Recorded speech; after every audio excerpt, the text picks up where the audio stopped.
Brought to you by Sharda University. Where the software engineer meets the gifted content writer. The world comes together at Sharda University. कुछ समय पहले तक America और Iran के बीच माहौल इतना खराब था कि दोनों देशों के बीच सीधे युद्ध की आशंका जताई जा रही थी। लेकिन अब तस्वीर तेजी से बदलती दिख रही है।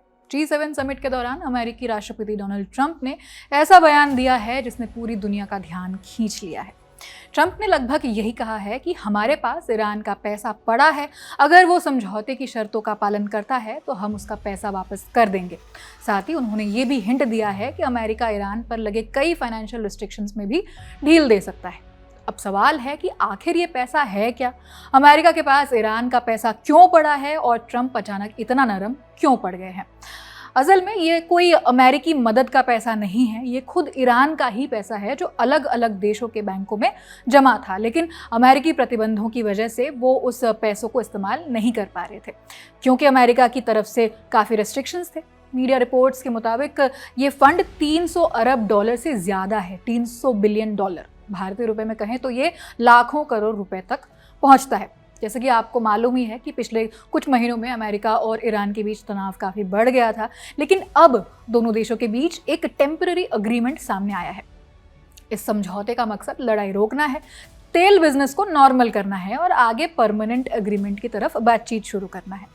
इसी समझौते के तहत अमेरिका ने ऐसा हिंट दिया है कि वो ईरान के फ्रीज किए गए फंड्स जारी कर सकता है और कुछ आर्थिक प्रतिबंध भी हटा सकता है। हालांकि एक अहम शर्त तो ये भी रखी गई थी कि अमेरिका का कहना है कि पैसा तुरंत नहीं मिलेगा, पहले ईरान को समझौते की शर्तों का पालन करके दिखाना होगा, उसके बाद ही फंड्स तक पहुंच मिलेगी। ट्रंप का तर्क है कि अगर ईरान को आर्थिक राहत नहीं दी गई तो वहां गरीबी और अस्थिरता बढ़ेगी।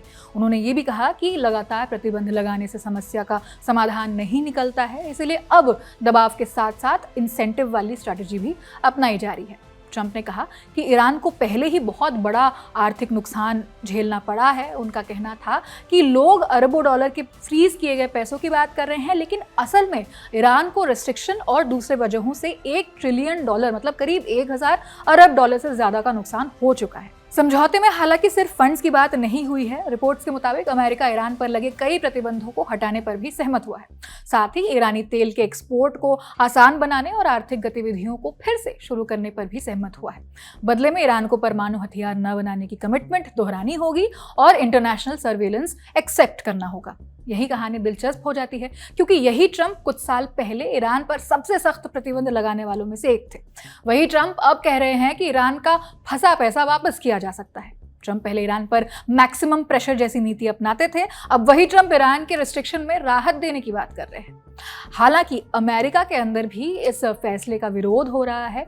कई रिपब्लिकन नेताओं और इजराइल के एलाइज का मानना है कि ईरान को इतनी बड़ी आर्थिक राहत देना जोखिम भरा हो सकता है। उनका तर्क है कि इससे ईरान की आर्थिक स्थिति मजबूत होगी और फ्यूचर में रीजनल पॉलिटिक्स पर उसका असर बढ़ सकता है।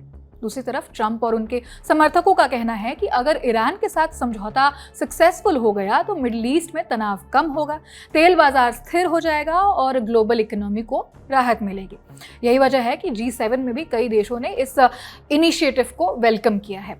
उधर अमेरिका की तरफ से जारी 14 पॉइंटर्स वाले जो सेटलमेंट वाले प्रपोजल में कहा गया है कि अगर दोनों देशों के बीच अंतिम समझौता हो जाता है तो अमेरिका तय समय के अंदर ही ईरान पर लगे लगभग सभी बड़े प्रतिबंध हटाने को तैयार है। उनमें यूएन से जुड़े restrictions, international atomic energy agency से जुड़े प्रस्ताव और अमेरिका से अपने लेवल पर लगाए गए फाइनेंशियल और ट्रेड रिस्ट्रिक्शंस भी शामिल है। आने वाले 60 दिन दोनों देशों के लिए भरोसे का टेस्ट है। अमेरिका देखेगा कि ईरान समझौते की शर्त मान रहा है या नहीं, वहीं ईरान देखेगा कि अमेरिका सचमुच प्रतिबंध हटाने और पैसा लौटाने की दिशा में कदम बढ़ाता है या नहीं।